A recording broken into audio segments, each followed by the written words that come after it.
بسم اللہ الرحمن الرحیم. ناظرین السلام علیکم. میں ہوں آپ کا میزبان صابر شاکر. آج ایک بہت ہی اہم ترین ڈیولپنگ سٹوری اور ڈیولپنگ نیوز چل رہی ہے صحافت کی زبان میں. ایسی سٹوری کو جو لمحہ بلمحہ تبدیل ہو رہی ہے اس کو ڈیولپنگ سٹوری کہا جاتا ہے. اور اس وقت اسلام آباد، راولپنڈی اور پاکستان کے طول و عرض میں اور خاص طور پہ ہر اقتدار کے ایوان میں ایک ہی بات ڈسکس ہو رہی ہے، میڈیا میں ڈسکس ہو رہی ہے کہ سہیل آفریدی صاحب کی ملاقات ہو گئی شہباز شریف صاحب سے. اور ملاقات کافی دیر رہی، اور اس ملاقات سے پہلے کیا ہوا اور اس میں کیا گفتگو ہوئی، کیا میسیجنگ ہوئی اور کیا کہا گیا، اور سہیل آفریدی صاحب نے اس کا جواب کیا دیا. اور آفیشیلی کچھ نہیں بتایا جا رہا اور کسی قسم کی کہ جناب بالکل اس میں کوئی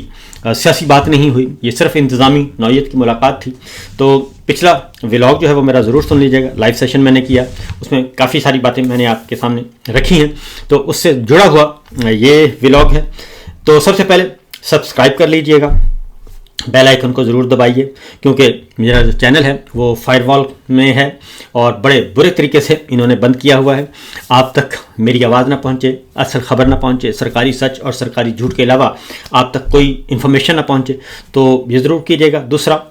میرے چینل کو آپ خود ایکسیس کر لیا کریں، خود جا کے سرچ کریں تو میرا ولاگ آپ کو مل جائے گا، میری ویڈیو آپ کو مل جائے گی، کیونکہ میں کام الحمدللہ 24 آورس کر رہا ہوں. تو سب سے پہلے امپورٹنٹ ڈیولپمنٹ یہ ہے کہ پہلی بات تو یہ کہ یہ ملاقات جو ہوئی از خود یہ کس کی ناکامی ہے، یہ کس کی فتح ہے. تو میں یہ ضرور کہوں گا کہ یہ وہی سہیل آفریدی ہیں جن کا راستہ روکنے کے لیے بہت کوشش کی گئی. DGISPR جو ہے وہ چل کر پشاور گئے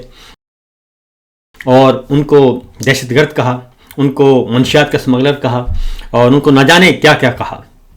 اور پھر پاکستان تحریک انصاف کو بھی یہی کچھ کہا گیا. اور اس کے بعد پھر ایک نہیں، دو نہیں، 3 پریس کانفرنسیں ہوئیں، اور ان 3 پریس کانفرنس میں باقاعدہ طور پہ سہیل آفریدی کا نام لے کر ان کی تصاویر دکھا کے، ان کے اسٹیٹمنٹ دکھا کے ان کے بارے میں بہت کچھ پروپیگیٹ کیا گیا اور سرکاری سچ سرکاری جھوٹ مسلسل پھیلایا گیا سوشل میڈیا کے ذریعے، ڈیجیٹل میڈیا کے ذریعے. تو سب سے پہلے تو میں DGISPR سے یہ ضرور کہوں گا کہ جناب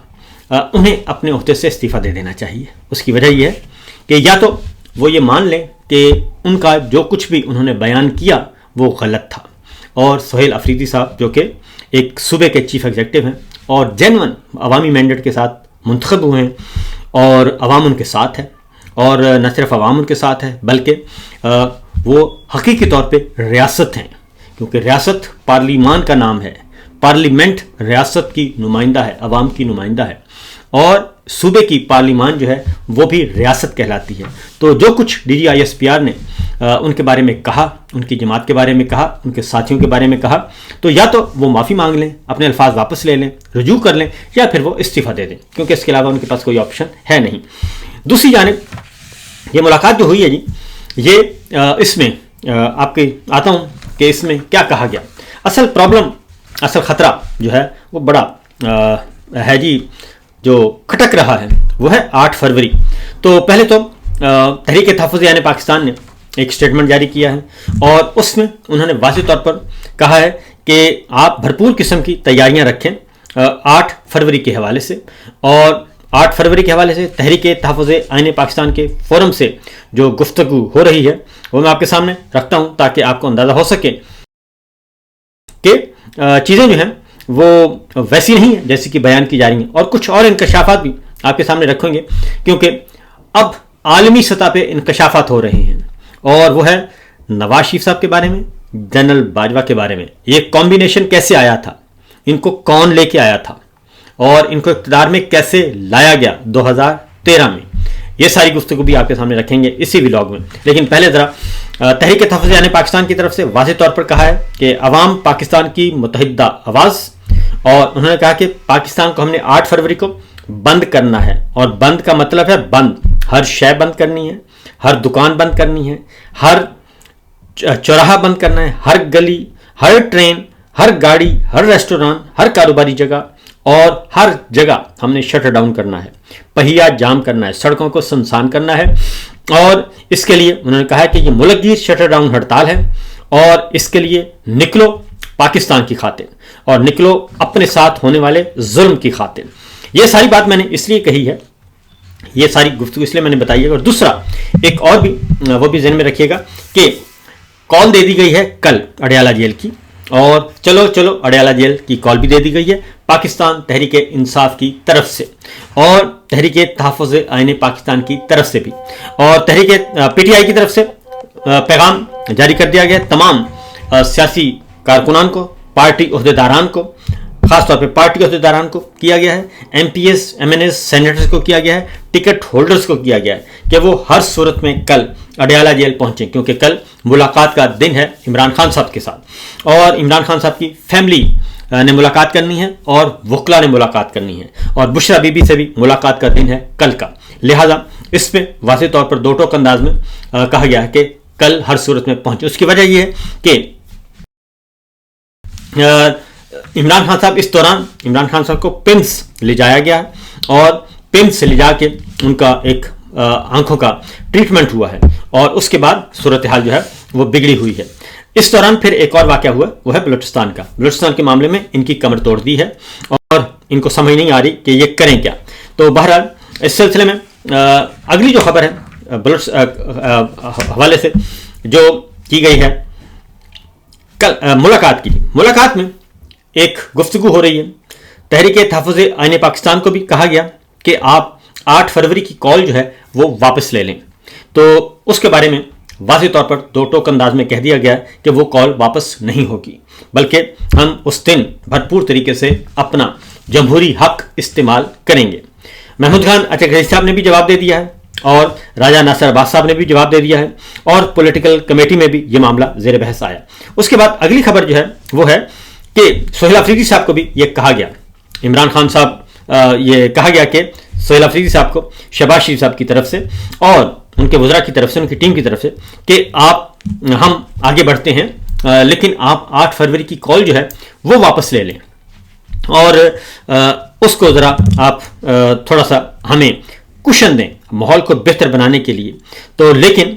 سہیل افریدی صاحب نے اس سے بھی انکار کر دیا ہے. پاکستان تحریک انصاف نے مکمل طور پر انکار کر دیا ہے کہ ایسا نہیں ہو سکتا اور نہ ہی ہوگا. یہ کال واپس نہیں ہوگی, اور 8 فروری کو شٹر ڈاؤن بھی ہوگا, ملک گیر ہڑتال بھی ہوگی اور احتجاج بھی ہوگا. رات کو مشعل بردار جو ہیں ریلیاں بھی نکلیں گی. اس میں کسی قسم کا کوئی کمپرومائز نہیں ہو سکتا. یہ ایک اگلی خبر ہے جی جو کہ میں آپ کو بتا دوں کہ یہ ملاقات جو ہے, اور اس میں ریزن ہے کہ کسی بھی صورت میں جو اس میں انسانی حقوق کی تنظیمیں خاص طور پہ بہت زیادہ پریشر آیا ہوا ہے ہیومن رائٹس کے حوالے سے, گورنمنٹ آف پاکستان پہ بھی اور ہمارے فیلڈ مارشل پہ بھی, کہ جناب آپ اپنا رویہ تبدیل کریں. اس کی وجہ یہ ہے کہ ایمان مزاری صاحبہ اور ہادی چٹھا ان کو بھی جیل میں ڈالا ہوا ہے, اور ان کو جس طریقے سے بےہودہ طریقے سے سزائیں سنائی گئی وہ بھی ہم سب کے سامنے ہیں, اور اس میں ایران کو بھی دہشت گرد قرار دے دیا گیا, اور جو امریکہ کی خواہشات ہیں وہ بھی اس میں ڈال دی گئیں, اور اس کے بعد وہ فیصلہ واپس لینا پڑا جج افضل مجوکا صاحب کو. میرا خیال ہے کہ جج صاحب کو بھی ریزائن ہی کر دینا چاہیے تو زیادہ بہتر ہے, کیونکہ جو فیصلہ انہوں نے سنایا اگر لکھا ہوا فیصلہ واپس ہو جائے اور اس میں بڑا بلنڈر آ جائے, اور اس کی وجہ یہ ہے کہ ایران نے ایک احتجاج بھی کیا اور لیٹر بھی لکھا تھا, اور جب آپ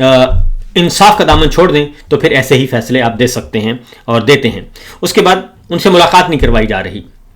ایمان مزاری صاحبہ کی والدہ شیریں مزاری صاحبہ ملاقات کرنے کے لیے, ان کو ملاقات کی اجازت نہیں ملی, اور ان کو بھی قید تنہائی میں غیر انسانی سلوک ان کے ساتھ بھی کیا جا رہا ہے. ایمنسٹی انٹرنیشنل نے اس کے بارے میں بھی چارج شیٹ کیا ہے, اور انسانی حقوقی تنظیموں نے بھی اس بارے میں خبردار کیا ہے. دوسرا ہے جناب سہراب برکت صاحب, اور وہ بھی مسلسل جیل میں ہیں, 2 مہینے سے زیادہ ہو گیا ہے, اور ان کو بھی غیر انسانی غیر قانونی طور پہ اور صرف انتقام کا نشانہ بنایا جا رہا ہے, ان کو بھی جیل میں ڈالا ہوا ہے. اور ان کے بھی ہائی کورٹ کے آنریبل جج نے جو ضمانت درخواست خارج کی, اور اس میں یہ لکھا کہ وہ ایبسکانڈر ہیں, حالانکہ وہ کبھی بھی ایبسکانڈر نہیں رہے, اور نہ ہی ایف آئی اے نے ان کو کبھی نوٹس دیا اور نہ ہی ان کو موصول ہوا. تو اگین ہائی کورٹ لیول پہ بھی اگر اس طرح کے فیصلے آئیں گے, اس طرح کی حرکتیں ہوں گی, تو پھر ظاہر ہے یہ معاملہ جو ہے یہ پولیٹیکل وکٹمائزیشن کا جو چل رہا ہے, اور بنیادی انسانی حقوق جو پامال کیے جا رہے ہیں, یہ بنیادی طور پر پاکستان کے خلاف ایک ہمارے حکمران جو ہیں وہ سیاسی ہیں, اور یا عسکری ہیں ہمارے فیلڈ مارشل، یہ پاکستان کے خلاف ایک مقدمہ تیار کروا رہے ہیں، اور دانستہ نادانستہ اور اپنی حرکتوں کی وجہ سے، اور پہلے بھی بڑی مشکل سے پاکستان فیٹف سے نکلا ہے، اور اب یہ پھر کوئی نہ کوئی چند ایسا چڑھائیں گے کہ پاکستان مشکلات کا شکار ہو جائے گا، کیونکہ انہوں نے جو کمٹمنٹس کی ہوئی ہیں وہ بہت ذرا اور نوعیت کی ہیں۔ اس کے بعد آتے ہیں اگلی خبر، کیونکہ کمٹمنٹس کے حوالے سے ایک جو خبر بریک ہوئی ہے وہ ہے نواز شریف صاحب کے حوالے سے خبر بریک ہوئی ہے، اور اس میں جو جیفری ایمپسن کی جو لیکس ہوئی ہیں اس میں یہ بتایا گیا ہے کہ نواز شریف کی حکومت میں بل گیٹس سے ملاقات کے بعد سب کچھ 2013 میں طے ہو گیا تھا، کیونکہ 2013 میں الیکشن ہوا تھا، اور اس وقت طے ہو گیا تھا کہ نواز شریف صاحب جو ہیں ان کو کس مقصد کے لیے لایا جا رہا ہے، اور ان کی حمایت جو ہے وہ کس مقصد کے لیے کی جائے گی۔ اور اگر آپ دیکھیں کہ نواز شریف صاحب پہلے آتے ہیں اور ان کو لایا جاتا ہے، اور ان کو لانے کے بعد پھر اگلا جو مہرہ آتا ہے وہ ہے جنرل باجوہ، ان کی اپوائنٹمنٹ نواز شریف صاحب کرتے ہیں، اور نیچے سے ان کو چوتھے نمبر سے اٹھاتے ہیں، چوتھے پانچویں نمبر سے، اور ان کو چیف بناتے ہیں۔ اور پھر خواجہ آصف صاحب کہتے ہیں کہ یہ سارے کا سارا ڈیل جو ہوئی تھی یہ ان کے سسر کے ذریعے سے ہوئی تھی جنرل باجوہ کو لانے کی، اور یہ معاملات باہر طے ہوئے تھے، میرٹ پہ نہیں ہوئے، نوٹیفیکیشن پہ نہیں ہوئے، جو سمری آئی اس پہ نہیں ہوئی، اس سے پہلے باہر جو ہے معاملات طے ہوئے، اور جنرل باجوہ کو نواز شریف صاحب لے کے آئے، اور پھر جنرل باجوہ صاحب نے آ کے اپنا جو اسرائیل کے بارے میں جو ان کا تھا پلان، اس کو پھر انہوں نے ایگزیکیوٹ کرنے کی کوشش کی، بیانیہ بنانے کی کوشش کی، اور درمیان میں آ گیا پاناما، نواز شریف صاحب پاناما کی وجہ سے ڈسکوالیفائی ہو گئے، اور اس کے بعد پھر وہی کام انہوں نے عمران خان صاحب سے کے ساتھ مل کے کرنے کی کوشش کی،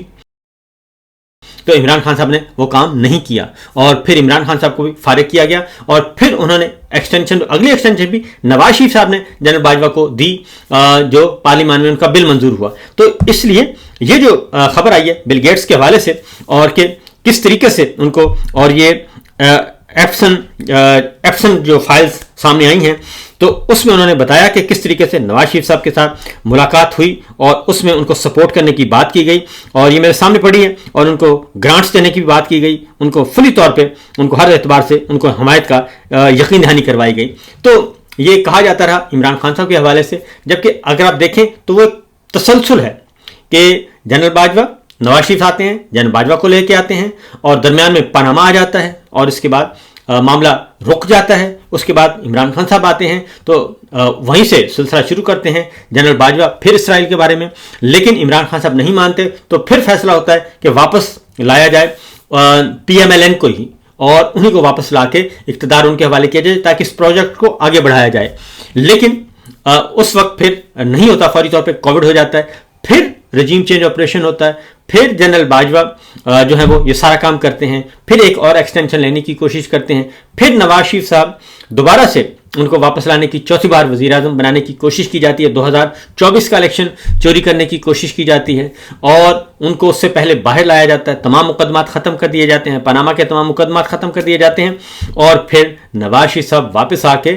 جن عاصم منیر صاحب کو لے کے آتے ہیں، اور ان کو بھی آؤٹ آف ٹرن، اور وہ ریٹائرمنٹ کے بعد ان کو آرمی چیف بناتے ہیں، اور اس کے بعد پھر وہی اسرائیل کا پروجیکٹ دوبارہ شروع ہو جاتا ہے، دوبارہ انٹیکٹ ہو جاتا ہے، اور یہ جنرل باجوہ سے شروع ہوا، اور عاصم منیر صاحب پہ آ کے ایگزیکیوٹ ہوا، اور نواز شریف سے شروع ہوا، اور ان کے بھائی شہباز شریف صاحب کے دور میں آ کے ایگزیکیوٹ ہوا، بورڈ آف پیس۔ تو یہ ساری چیزیں آپس میں انٹر لنک ہیں، اور شاید اسی لیے جناب یہ سب کچھ کیا جا رہا ہے، اور یہ سب کچھ کیا گیا، یہ کھیل کھیلا گیا۔ تو اب یہ دونوں باتیں جو ہیں یہ ذرا جوڑ کے دیکھیے گا، ڈاٹس ملائیے تو سمجھ آ جاتی ہے کہ جو 10 سال پہلے جنرل باجوہ اور جنرل نواز شریف نے شروع کیا، جنرل باجوہ اور نواز شریف صاحب نے کھیل شروع کیا تھا، وہ عاصم منیر صاحب اور شہباز شریف صاحب ان کے بھائی نے مکمل کر دیا، اور پھر 5 سال کی ایکسٹینشن، کیونکہ یہ صرف ایگزیکیوٹ کرنا ہے تو اس کو پھر ذرا اس پہ پیرا بھی دینا ہے، تو یہ سارا الیکشن چوری،